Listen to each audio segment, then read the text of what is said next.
Thank you very much. It's good to be back in Berkeley. So it's good to see you all.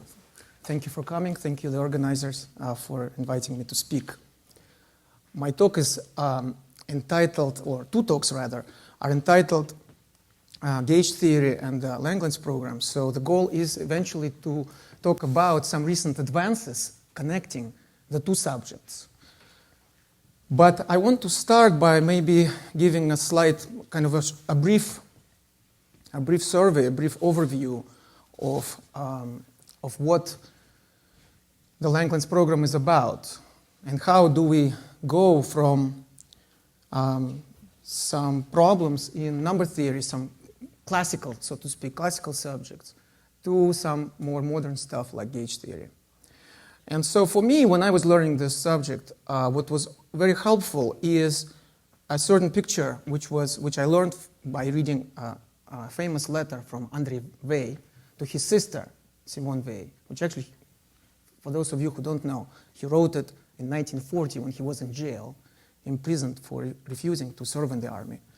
And I always thought that maybe we should use the same method to extract kind of nice big picture surveys from other mathematicians. We don't need a war for that. We can just put them in jail and say, just do it, So, but he talked about these three threads, three columns, so to speak, in mathematics, which interested him the most. And so, his proposal was that the three threads are very similar, and there are analogies between them, and that we have to exploit those analogies to see more clearly what's really going on. So what are these three threads? The first one has to do with number theory.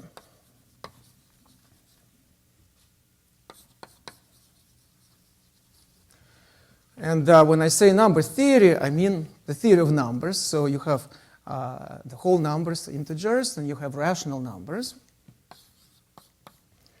which are the fractions. And then we are considering various equations with coefficients in rational numbers. For example, x squared plus 1 equals 0. And we see that the equation does not have solutions in the field of rational numbers. So we adjoin the solutions, and we get new fields, which are called number fields, such as the field in which you adjoin a solution of this equation, which we call I, and it's negative. So, and then we study things like automorphisms of such fields, so groups of symmetries of such fields, and these are called Galois groups. Let's say, for example, it could be a Galois group of this field over the field of rational numbers.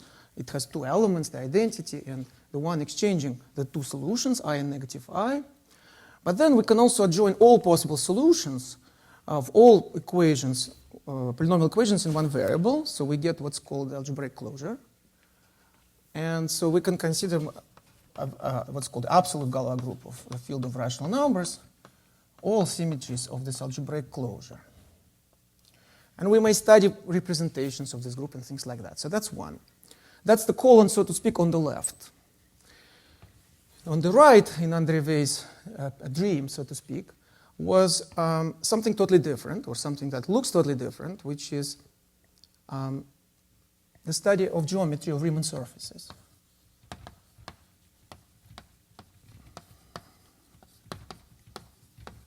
Riemann surfaces.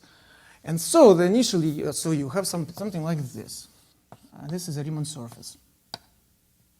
Or you can have a torus or a sphere, something like this. And at first, it looks like the two subjects have nothing to do with each other, but they are connected. And this was the realization. And they are connected because there is something in between.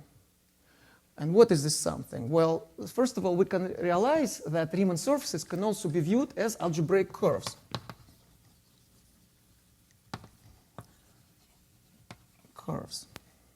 So we can, over the field of complex numbers, so we can write an algebraic equation on two variables. I will look at such equations in a bit and look for complex solutions. And then it turns out that, for example, you can represent the shape like this as the set of solutions of such an equation.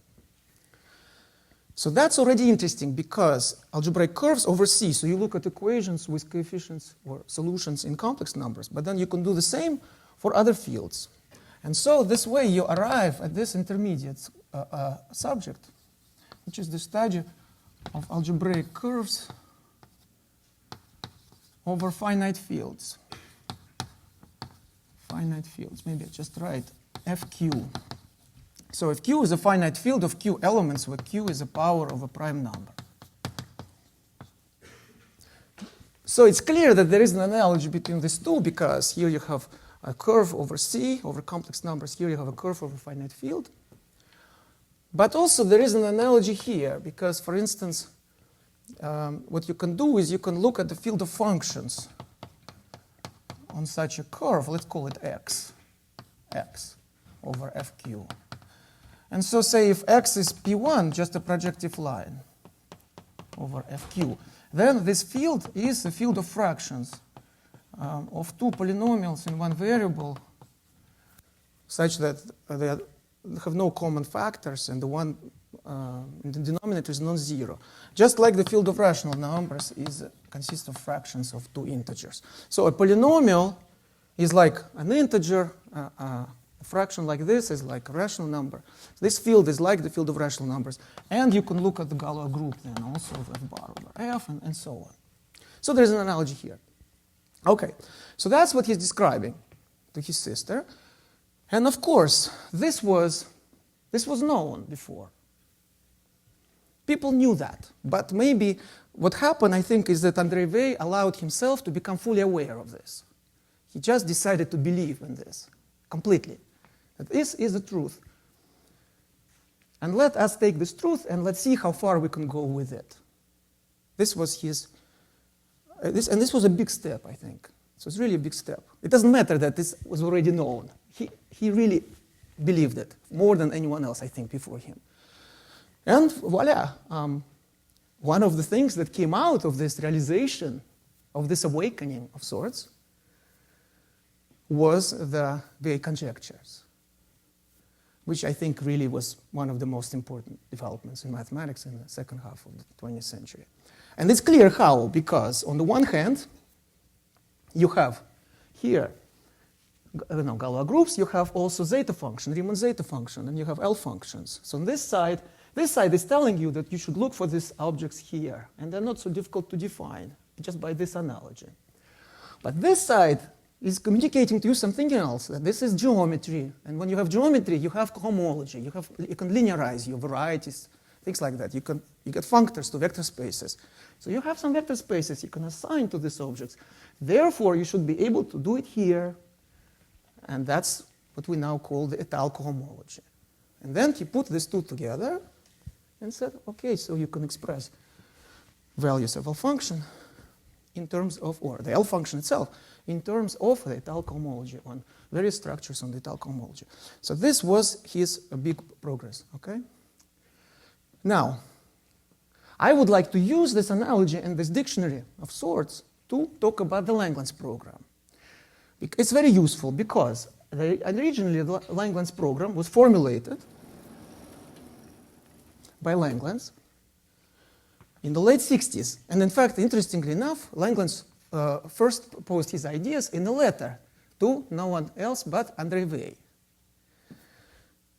And actually, it's funny because this letter is available in the Institute for Advanced Study in the archive, and you can see it online. And I don't know, I'm just very tempted now to read the cover letter. It's actually, maybe I should mention that some of the stuff I'm talking about is in my book. Something would be amiss if I did not mention it, right? But I had to open it because I don't remember by heart. So he said, Professor Weil, in response to your invitation to come and talk, I wrote the enclosed letter. After I wrote it, I realized there was hardly a statement in it of which I was certain. If you are willing to read it as pure speculation, I would appreciate that. If not, I'm sure you have a waste basket handy.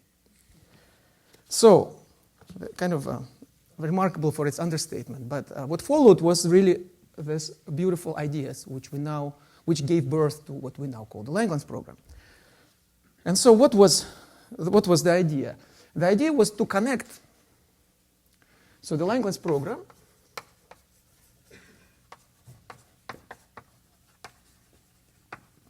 is 1967, that letter to André Weil. He wanted to connect things starting here, really in this column. On the one side, he wanted to understand representations of the Galois group, representations of this, of the Galois groups. For example, of the algebraic closure of Q. And on the other side, automorphic representation. There are many ideas actually. So there are many ways to look at the Langlands program. But this is one way to look, and I think it's a good entry point to say that it's about connecting objects of two different nature. One is representations of the Galois group, and the other one is automorphic representations. So let's say n-dimensional automorphic representations of the group GLN over the Adels.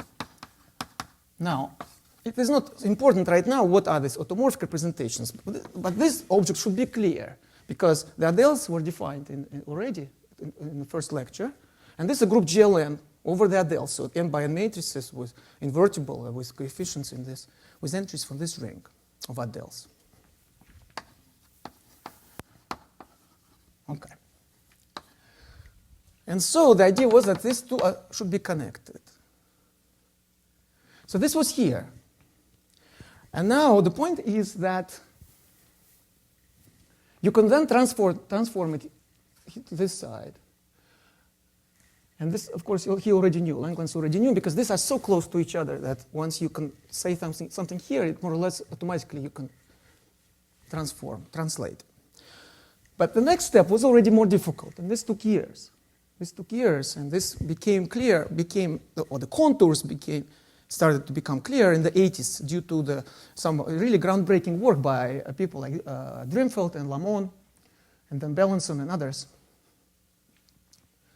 And then, what happened more recently in the last, I would say, 10 years, is the realization that actually to these three columns, we should add one more, which has to do with quantum physics. And this is where things like S-duality and mirror symmetry reside. Mirror symmetry. Okay. And so I would like to talk about this. But first I would like to, since there hasn't been a discussion really of the origins, so maybe I want to say a little bit, and even if everyone here already knows, maybe people who are watching this on the video might find this useful, I don't know. But I want to say a few things. So what kind of connections, what is this connection? Why is it interesting? Why we care about this? And so I want to discuss a really simple and very nice, simple but representative example. And this example is a connection between elliptic curves over the rational numbers and modular forms. So elliptic curves are the avatars, in this case, of this more general things, representations of the Galois group. So in this case, this can be, to such an elliptic curve, we can assign a two-dimensional. So n is equal to 2, this n, small n.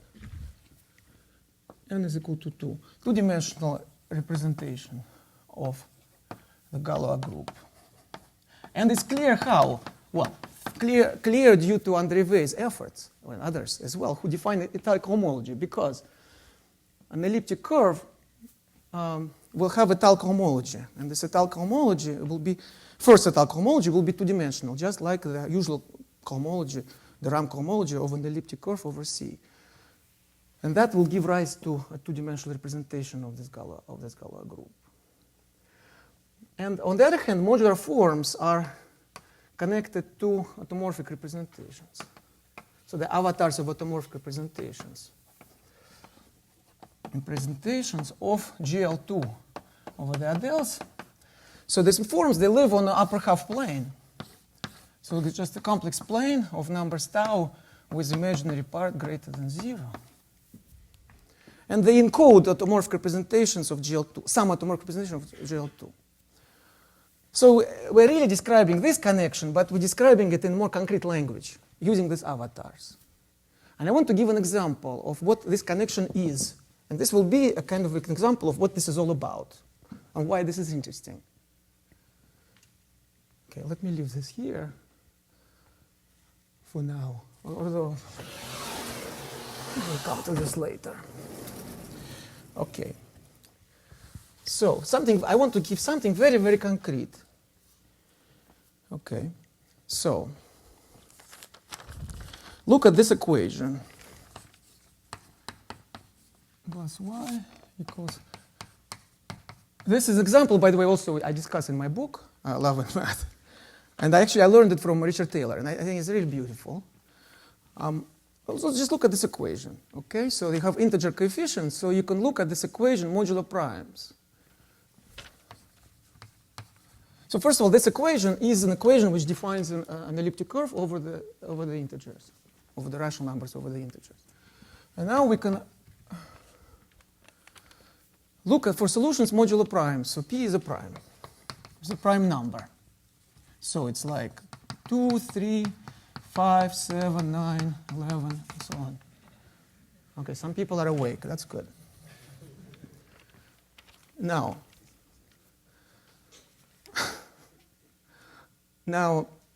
you look for solutions. So, for example, if you can find that if P is 5, you can find 4 solutions. So it's an exercise for those who are bored. You can find those solutions. And now you record them. You record the solutions, but what you do actually, let's denote by AP the number P plus 1 minus the number of solutions. So, solutions for a given prime P. So for example, if I wrote this way, maybe P minus.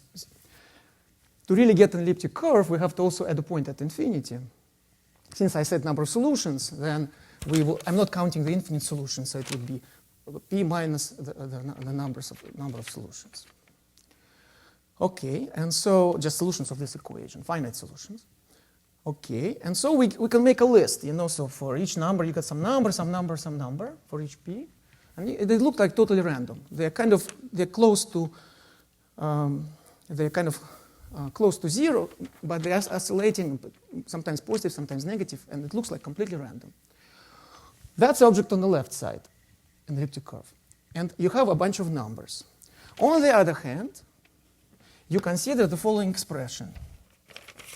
You just write Q times 1 minus Q squared times 1 minus Q to the 11 squared times 1 minus Q squared times 1 minus Q to the 22 squared. And I think now you can continue, right? So just 1 minus Q to any positive integer squared and 1 minus Q to the 11 times positive integer squared, right? You have this expression, and then you can just open the brackets, and you're going to end up with a series, with a Taylor series, formal Taylor series like this. So n goes from 1 to infinity. It starts with Q, so there is no constant term. It starts with n equal 1, and B1 is actually equal to 1. And then the statement is that AP is equal to BP for all prime numbers. Okay? And I think this is absolutely astounding, because what could these two things possibly have to do with each other?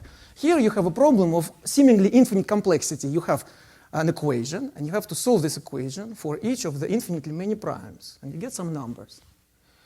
And now it turns out that the solution is given by one line. All of these numbers are encoded in here. So that is an example of the Langlands correspondence. That it allows you to translate some question which looks like infinitely complicated to a question which looks manageable or tractable. Okay? So this is an example. And it turns out that the same is true for other elliptic curves. So here is an elliptic curve defined by this very specific equation for which the corresponding modular form.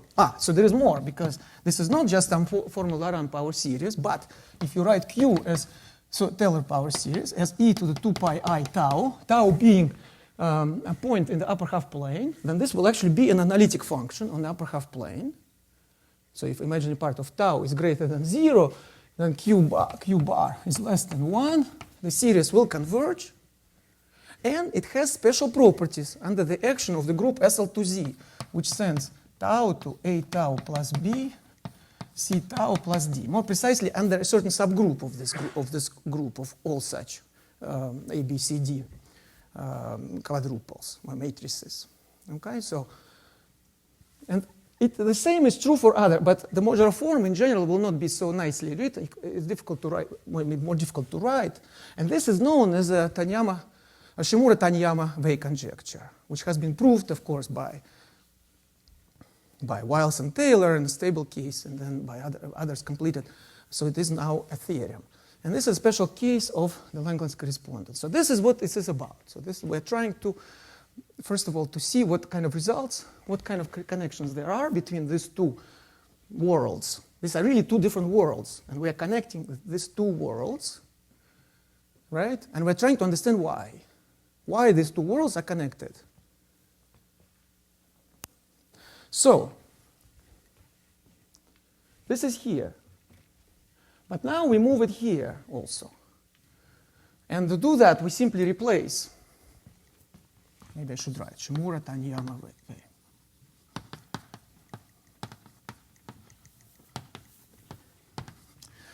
Maybe I should give one more reference, because in my book I talk about this, but in this specific example, and I talk a little bit about the general story, but it's a popular book, so I can't really go into details. But the details of this are in the survey article I wrote, which is called The Langlands Program and Conformal Field, Lectures on the Langlands Program and Conformal Field Theory. And Conformal Field Theory, and this is on the archive, on HepTH, actually, in 2005, where you can describe in detail this Shimura-Taniyama wave conjecture. Not necessarily just for this curve, but for more general ones. Of course, there are many other sources. And also I talk about how to translate, how to move to the middle column. Middle column. So we go to the middle column. So in the middle column, instead of the field of rational numbers, we consider what's called function field. Function field. And the function field could be, for example, functions on a projective line over a finite field. This would be, as I said already, ratios of relatively prime polynomials in one variable over this field, FQ, finite field. Or in general, it will be f of x, meromorphic functions. I'm already jumping ahead. It would be meromorphic functions in this column, but now it's rational functions on this curve. And what is x? X is a smooth projective. It's called also one more property is geometrically connected, which means that it remains connected when we pass to the algebraic closure of FQ. Curve over a finite field. So we have this field, and we have the Galois group. We have the Galois group of this field, and we have a certain subgroup which is called the wave group. It's maybe not necessary to explain right now what this is. But the message is the same, that representations of this group should be related to automorphic representations of GLN. So what is representation? This will be a map to GLN. I'm not specifying over which field, I'm kind of cutting some corners. This is explained in more detail, for example, in this survey, but many other places. And on the other hand, automorphic representations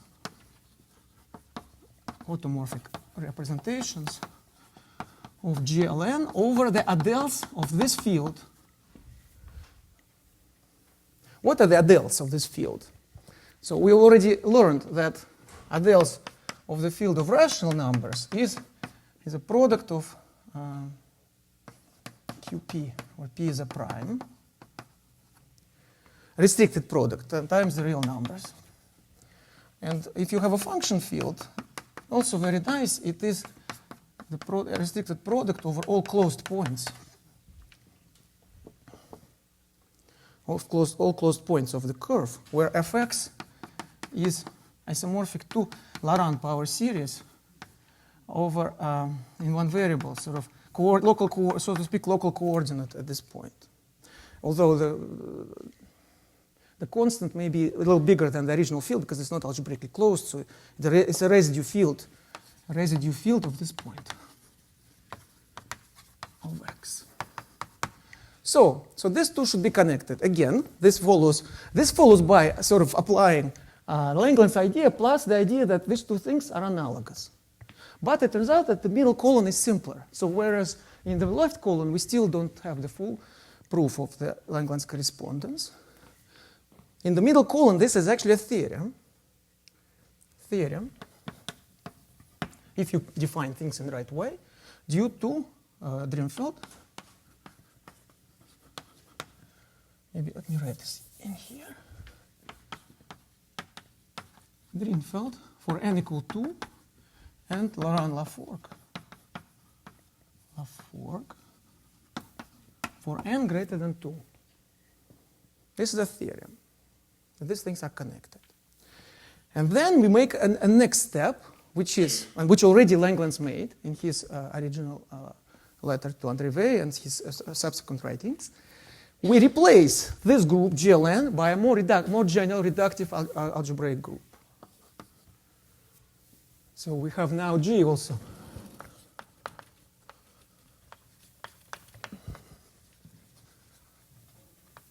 Algebraic group, which in general you're going to have a group over F, over this field F.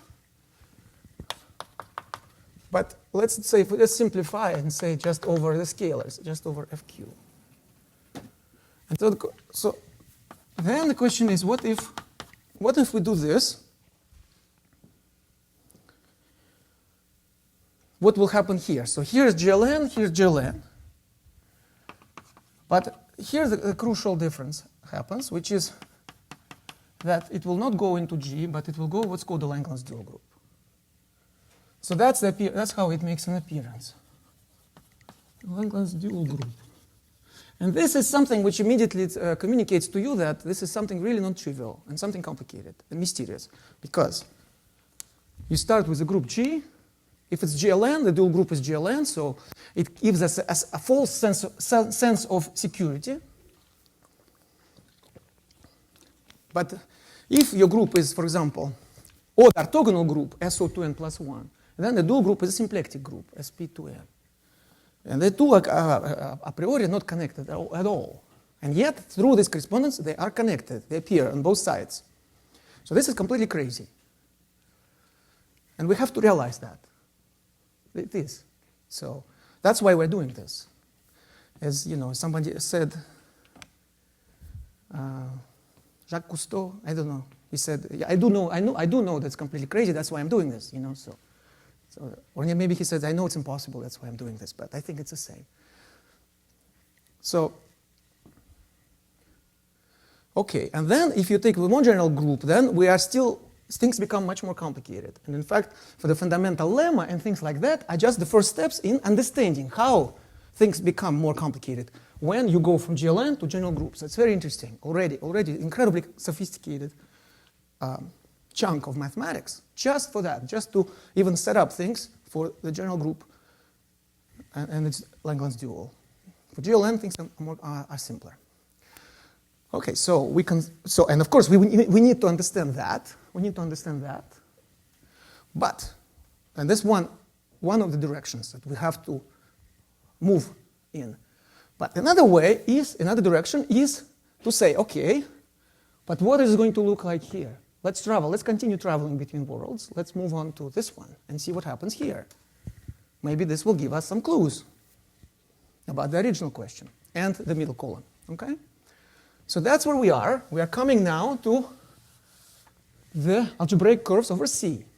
And this is what Adi Marinkin talked about in his talk just before me. So what do we need to know here to connect the different realities, the different worlds? We need to know, you see, where is the correspondence is here. So you have Galois group on this side, then you have automorphic representations on this side. So we need to find analogs of that. And the analog of the Galois group that we will choose is the fundamental group of our curve. So now X, maybe X, will be, again, a smooth projective curve as before, but now over the complex numbers. So we are squarely in this column, in this world now. What is the analog of the Galois group? And so the idea is that geometrically, we now need to think geometrically because we are in a geometric realm, and so we need to take advantage of it. We need to work geometrically. So geometrically, the analog of the Galois group, and Dima already mentioned that in his talk. So I could say F is C of X. The analog of this is the fundamental group of this curve with respect to some reference point. When you define, strictly speaking, when you define the fundamental group of an object, of a variety or manifold, so you have to pick a reference point because, for example, in topology, we do it by means of paths, and we have to say where the path begins and ends. Of course, all these groups are isomorphic to each other, but to define this group, we have to fix it. So let's just keep it here, even though it's not going to be so important, because when I make these brackets, in fact, I'm talking about equivalence classes of objects. So the equivalence classes of those isomorphic groups will be the same, so it's not such a big deal. Fundamental group. Now, more precisely, it is the analog of the unramified part of the Galois group. So it's kind of, we are actually already restricting ourselves to something, but this is a good first step to look at the unramified case. So it becomes the fundamental group. And therefore, on the left-hand side, we're going to have homomorphisms to LG, which we then describe, is there actually an equivalence of categories, but certainly an isomorphism of sets. These are sets.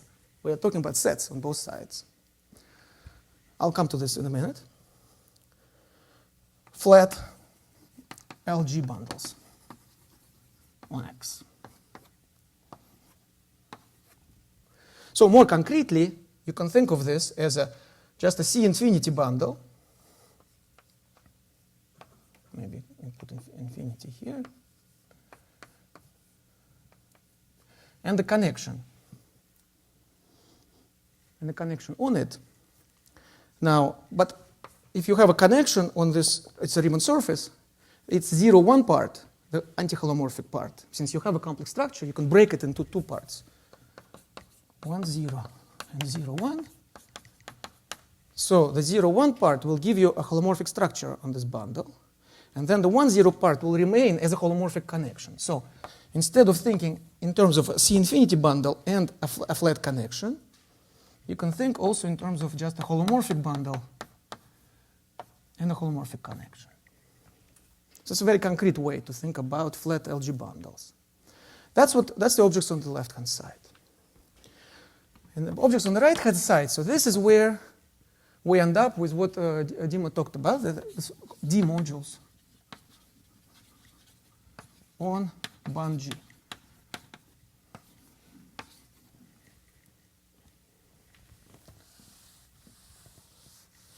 So he talked about band GLN. He talked about band GLN as being a certain object in algebraic geometry which describes GLN bundles. And now, for example, if n is 1, this is a Picard variety, more or less, almost Picard variety if we don't care, if we make some small adjustments so that we don't care about automorphisms of line bundles. But the same can be done for general G. And this gives us this object, which is called the moduli stack of G bundles Principal G bundle. When I say G bundle, it always means principal G bundle. Bundles on X. Maybe I should emphasize, these are holomorphic. If you want to think of X as a compact Riemann surface, these are holomorphic G bundles. I prefer to think of it as an algebraic curve over C, so these are algebraic bundles. The two are the same, because the curve is compact. These two notions are the same, according to Serre's Gaga, if you will. Okay? And we consider a moduli stack. So it's an object whose points are precisely equivalence classes of such bundles. But it has finer structure because it also carries information about automorphisms of each of those bundles. That's why it's called a stack. It is, in fact, an algebraic stack. Okay. So why D modules? Why D modules? D modules being a notion of just a sheaf of modules over the sheaf of differential operators on this gadget. So this is a long story, why D modules? And this is what took so long somehow after people already understood this part, it took so long to translate and took the genius of people like Drinfeld, Lamont, and so and Lin, and so on. And actually Grothendieck. So the initial, I guess, understanding came from Grothendieck because Grothendieck said that automorphic representations, okay, so these are functions. And so the question was what to find, representations are spanned by functions. For instance, a modular function, we just looked at it, a very concrete thing, it's a function. So what we are doing really is trying to find a geometric avatar, geometric incarnation for a function. And Grothendieck explained what this should be. This should be sheaves of particular kind, the constructible sheaves of perverse sheaves, or whatever you want to call them. And that's a very nice story, which I'm not going to get into, but this is a message. From functions to sheaves.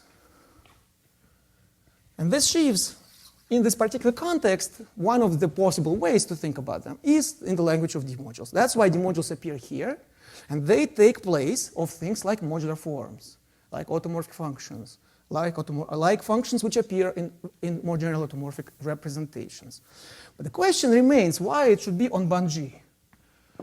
Why it should be on band G and not somewhere else. And the reason for that, which by the way also goes back to André Weil, is the realization that this band G can be actually expressed as a double quotient.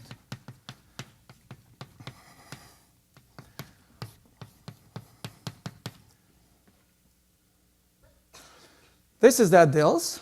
These are the so-called integer Adels. So instead of Laurent series, you take Taylor series.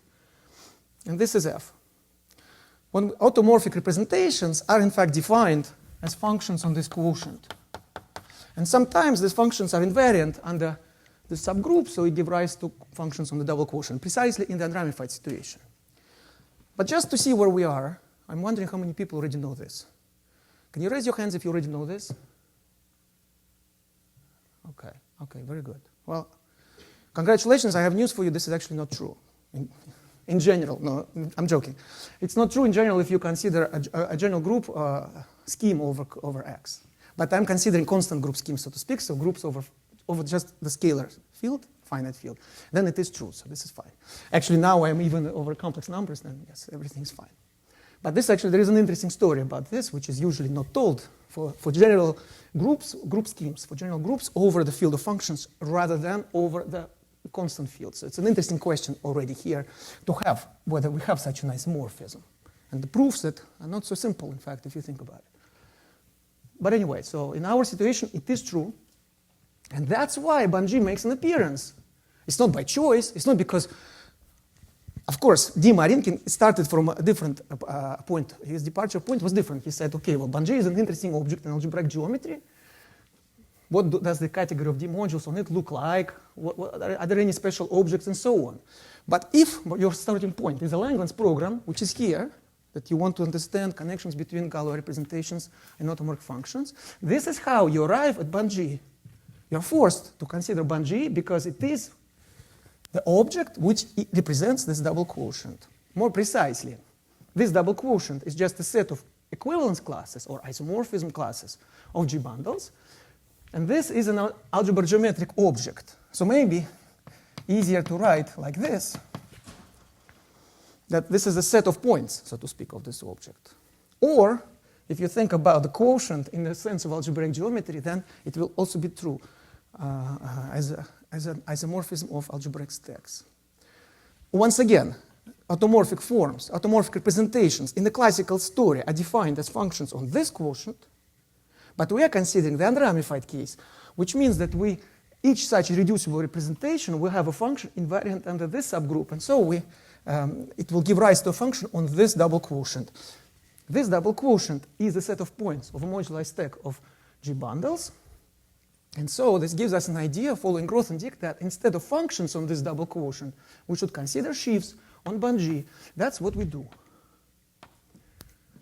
So okay, so this is nice, and this was the understanding in the subject more or less in the late 80s, early 90s. Due to so decisive step was really Bellinson and Drinfeld. They really put it in a very nice form in early 90s.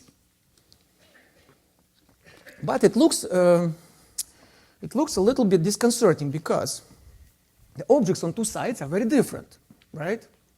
These are objects of a category.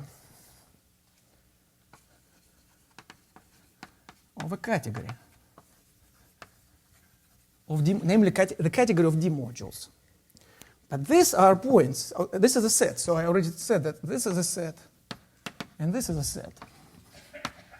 So some special D modules, which are objects of this category, should be in one correspondence with equivalence classes of representations of the Galois group, of the fundamental group. This is strange because there is no category here a priori. Well, there is a category of such, but it's not very interesting.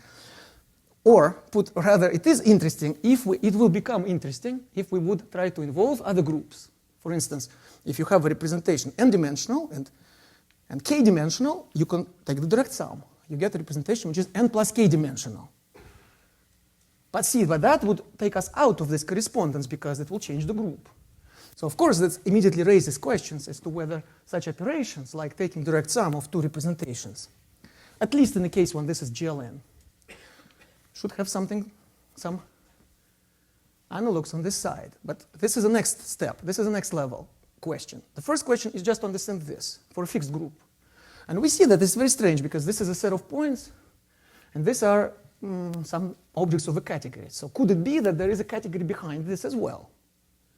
And this is what was understood later. This also goes back to Bellinson and Drinfeld. And now Dima is explaining to us in his lectures the right framework for a categorical statement of the Langlands correspondence, of the geometric Langlands correspondence, and which is now being developed by him and Dennis Gaisgary and Drinfeld. So they already have. So he will tell us what the latest is. But as far as I know, now there is a precise conjecture, which perhaps even has been proved in some cases, and so on. So I'm really looking forward to hearing this. So for now, I just want to give an outline, the way I understand it, of what this categorical statement will look like, which will be kind of more rounded and more symmetrical on both sides, unlike this provisional statement or conjecture. Which, by the way, this has been proved. This has been proved in some cases, or constructed, really, because it's very hard to make this into conjecture, because we're not saying which D modules precisely.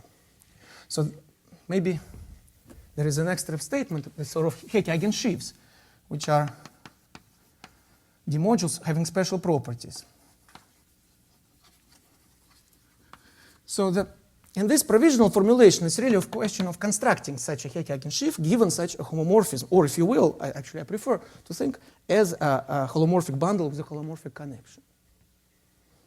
And it has been done. For GLN, for example, it's been done. For GL2, already Drinfeld did this. For GLN, Lamont made some important contributions, and then Gaisgary, Villanin, and myself did this.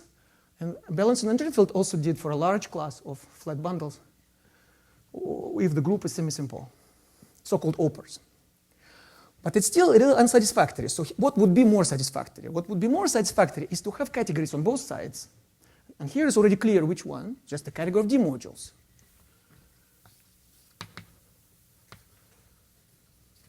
On band G. I will now write it like this, because it's not a set anymore. So, just for lack of better graphic skills, I'm just going to put it in a box. D modules on band G. What is this category? Again, this is something which Dima will tell us much more, so I just want to give an idea because it's essential to have a big picture of what this looks like, to see the connection to physics, to gauge theory. That's why I have to talk about this, but he will tell us more. So here the idea is that we should just consider the moduli space of such gadgets. So we define another moduli stack, which is the moduli stack, which is called log of flat LG bundles. So again, I mean holomorphic or algebraic bundle. So this is holomorphic or algebraic, which is the same because the curve is compact or projective. And this is a holomorphic or algebraic connection on it. Algebraic connection on this bundle. So I used here hole to distinguish it from the connection in a C infinity sense, which had two parts, one of which the hole was actually, I should have said it is precisely the holomorphic part. But since now I'm not using this language anymore, I will just erase this hole and just talk about nabla as being a holomorphic algebraic connection, keeping in mind that what it was in this notation. It was H hole, a nabla hole. So these are objects, just like bundles. It's a pairs, bundle and a holomorphic connection or algebraic connection. And it turns out that there is actually a moduli stack of those. If we are over the complex case, there is a moduli stack you can define. And that is denoted log LG. So it is like bund G, except for bund G, it's just moduli of bundles only, without a connection. And now it's a moduli of bundles equipped with a holomorphic or algebraic connection. The notation log is because such flat bundles sometimes called local systems or the RAM local systems. So anyway, it's a notation. It's a particular notation. And the idea is that we should consider all modules on this. It's kind of easy to remember because see, D module, it is an example of a D module is a bundle with a flat connection. So now we consider sort of generalized bundles with flat connection on bundles, on the module of bundles. But here we're considering just all modules, and all examples of all modules are just sheaves of sections of bundles. So these are bundles defined on the moduli of flat bundles. So kind of the flatness switches from the base to the sheaf. It's easy to remember. And the idea is that these two things should be equivalent if defined in a proper way. So they're certainly not equivalent in a naive sense. These two categories. But, and at the very least, we have to consider derived categories. So we consider complexes of these gadgets. And in the abelian case, which Dima talked about earlier, in the abelian case, when G is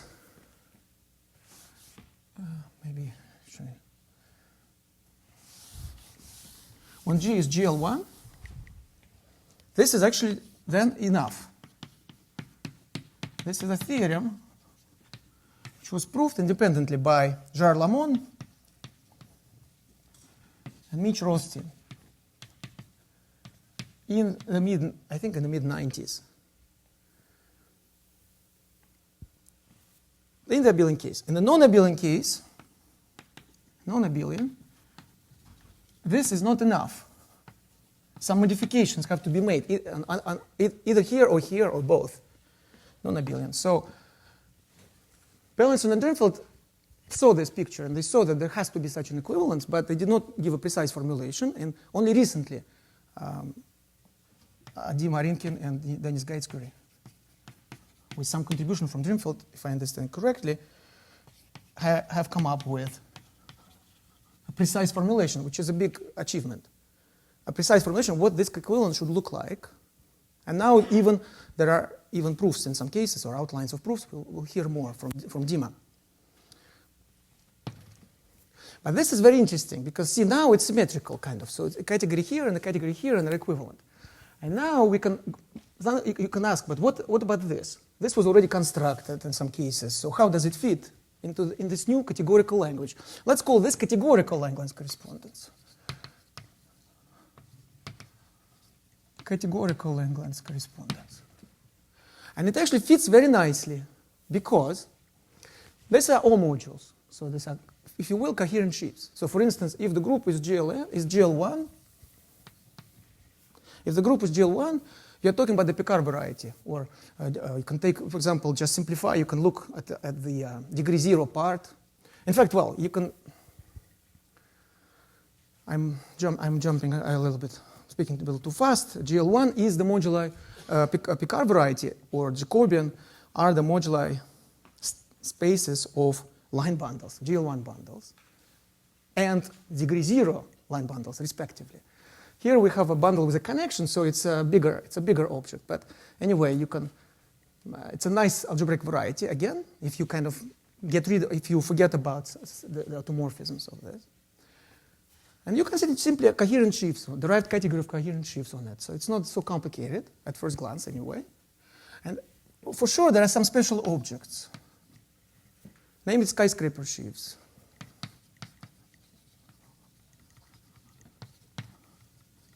Supported at some point E. What is E? E is a pair, an LG bundle and a holomorphic connection. So it is a point of this, it's a point here.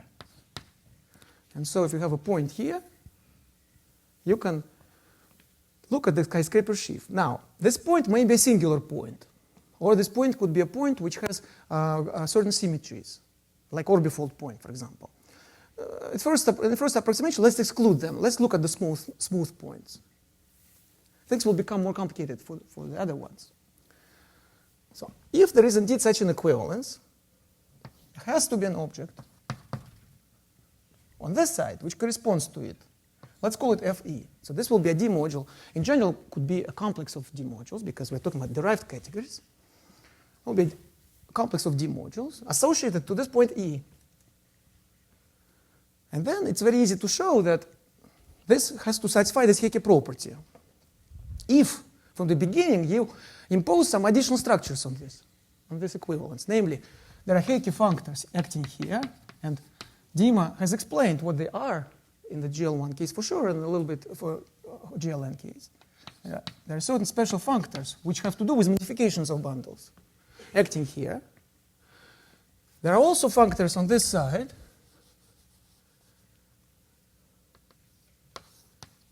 which there is no standard terminology. So physicists call this Wilson functors. But I think it's better to call them Frobenius functors in honor of Frobenius. But they are much easier to define. It's not important now what they are, especially because I'm running out of time. But the essential point is that these guys are going to be eigensheaves of these functors.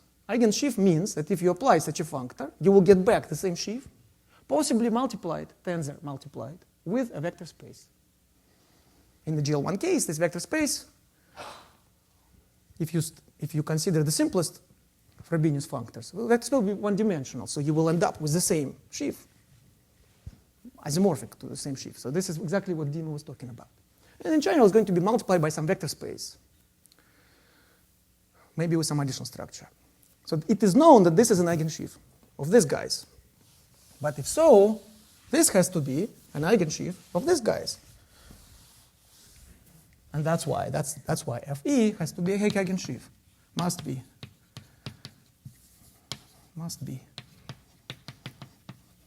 a Hecke eigensheaf.